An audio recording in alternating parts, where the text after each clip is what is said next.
Clear చేయాలనేది కొంచెం serious issue collector.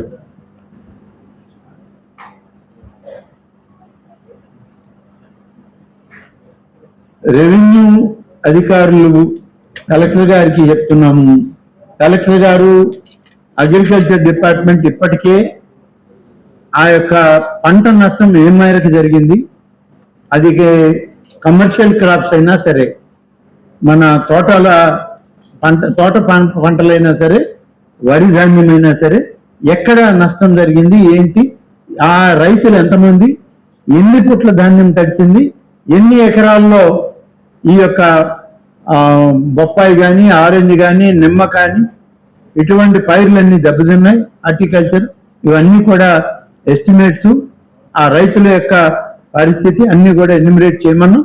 ఇప్పటికీ ఏదో చూచాయిగా నాకు కూడా వ్యవసాయ శాఖ అధికారులు, హార్టికల్చర్ వాళ్ళు ఒక లిస్ట్ పెట్టారు. కానీ డీటెయిల్డ్ రివ్యూ కలెక్టర్ గారు చేశాక ఆ ఫిగర్ మనకిస్తే దాని మీద ప్రభుత్వంలో మాట్లాడి ఆ రైతాంగానికి కూడా నష్టం లేకుండా ఏ విధంగా చేయాలో మనం చేసే ప్రయత్నం చేస్తామని చెప్పి నేను ఈ సందర్భంగా తెలియజేస్తా ఉన్నాను.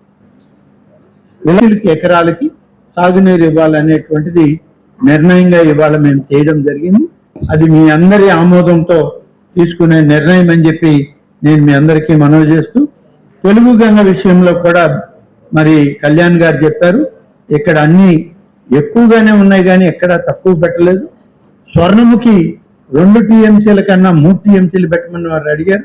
పెట్టడంలో ఇబ్బంది కాదు, కానీ పెట్టినటువంటి నీరు స్వర్ణముఖిలో ఇంకిపోతూ ఉంది. అనేక సందర్భాల్లో చూశాం మేము. స్వర్ణముఖికి నీటిని విడుదల చేయడం అని అంటే దానికి చివర ఎక్కడుందంటే వాకాడు దగ్గర బ్యారేజ్ ఉంది. ఆ వాకాడు బ్యారేజ్కి ఇక్కడ ఉన్నటువంటి తెలుగంగా మెయిన్ కెనాల్ షట్టర్స్ ఓపెన్ చేసి నాయుడుపేట కన్నా పై భాగంలో ఇస్తే కిందకి పోయేటప్పటికి సగం నీళ్లు ఆవిరైపోతుంది. అందుకని త్రాగునీటి అవసరాలకి ఏదైనా పంటలు, హార్టికల్చర్, నిమ్మ తోటలకి అటువంటి వాటికి ఆ భూమిలో నీరు ఉంటే ఉపయోగపడద్దు అనే దాంతో కొంత నీటిని విడుదల చేస్తున్నాం. అవసరమైతే తప్పనిసరి పరిస్థితులు అయితే ఎస్కేప్ వెంట్స్ ఓపెన్ చేసి నీరు ఇవ్వడానికి దానికి ఒక ఏర్పాటు ఉంది.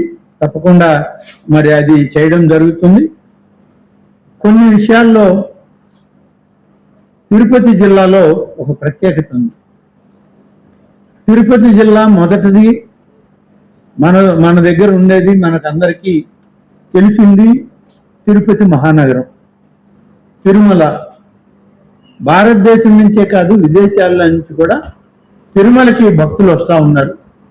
వాళ్ళు రావడమే కాదు, సరైనటువంటి వస్తువులు లేకపోతే మళ్ళీ మనకి ప్రపంచవ్యాప్తంగా చెడ్డ పేరు వచ్చే ప్రమాదం ఉంది.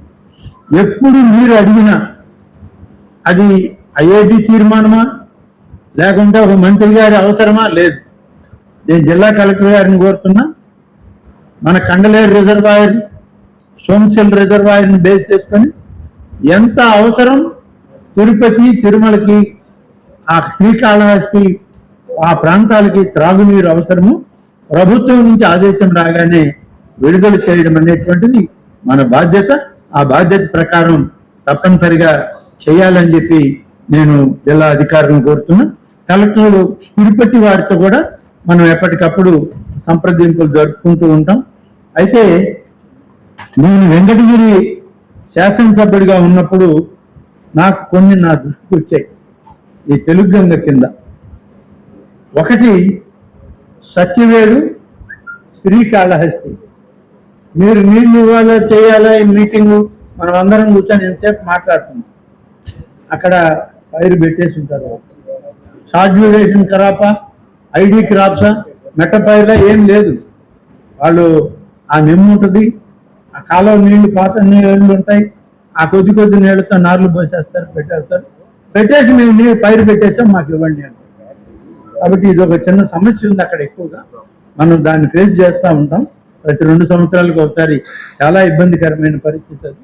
కాబట్టి దాన్ని కూడా మన తిరుపతి కలెక్టర్తో మాట్లాడి జాగ్రత్తగా స్థానిక శాసనసభ్యులతో కూడా ముందు వాడి దృష్టిలో పెట్టి మనం ఒక ఆలోచన చేద్దామని చెప్పి నేను తిరుపతి ఇన్ఛార్జి మంత్రి గారికి కూడా ఇప్పటికే వారికి కూడా చెప్పడం జరుగుతుంది. కాబట్టి ఈ పరిస్థితుల్లో మనం ఈ ఐఐబిలో ఒక నిర్ణయం తీసుకుంటున్నాం.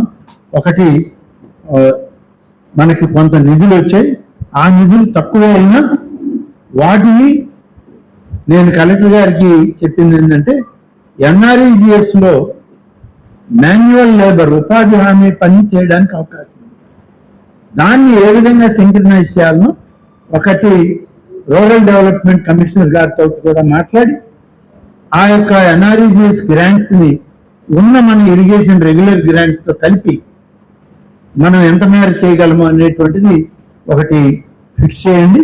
జగన్మోహన్ రెడ్డి గారు చెప్పినట్లు రెవెన్యూ వాళ్ళు, ఇరిగేషన్ వాళ్ళు, నీటి సంఘాల WS ముఖ్యంగా ప్రాజెక్టులు డిస్ట్రిబ్యూటర్లు పెద్దగా రారు దీంట్లో.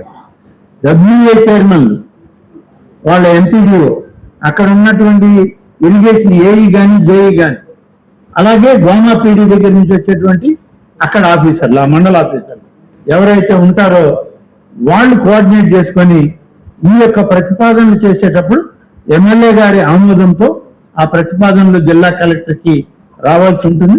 అవి చేసేటప్పుడు వాటిని సక్రమ రీతిలో వస్తే వాటిని పరిష్కరించడం కూడా జరుగుతుంది, వాటిని ఆమోదిస్తాం. ఇంకొక విషయం, ఇంత ఎక్సర్సైజ్ ఎందుకు చేశాను ఇవాళ? నీళ్లు తక్కువ లేవు, నీళ్లు ఉన్నాయి, నిధులు కూడా తక్కువ లేవు, వచ్చాయి 18 కోట్లు. కానీ ప్రతి సందర్భంలో రెండవ పంటకి నీళ్లు ఇచ్చేటప్పుడు ఓఎన్ఎం పనులలోనే జరిగే గందరగోళం. ఆ గందరగోళమే కొందరికి సుందరలోకమే కానీ కొందరికి జీవిత సమస్య. ఆ జీవిత సమస్య ఎవరిదంటే ఇరిగేషన్ అధికారులు.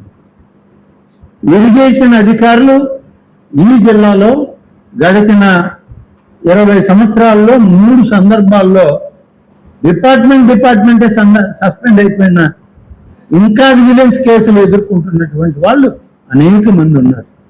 కాబట్టి నేను ఎందుకు దీన్ని విపులీకరించి చెప్తున్నానంటే, ఒళ్ళు దగ్గర పెట్టుకొని పనిచేయాల్సిన వాళ్ళు ఇరిగేషన్ అధికారులు.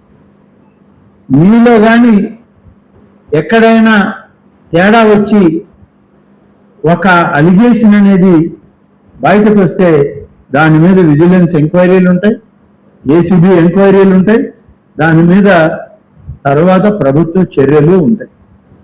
ఎవరిని ఏమీ వదిలిపెట్టేది ఉండదు. ఎందుకంటే మీరు అందరం కలిసి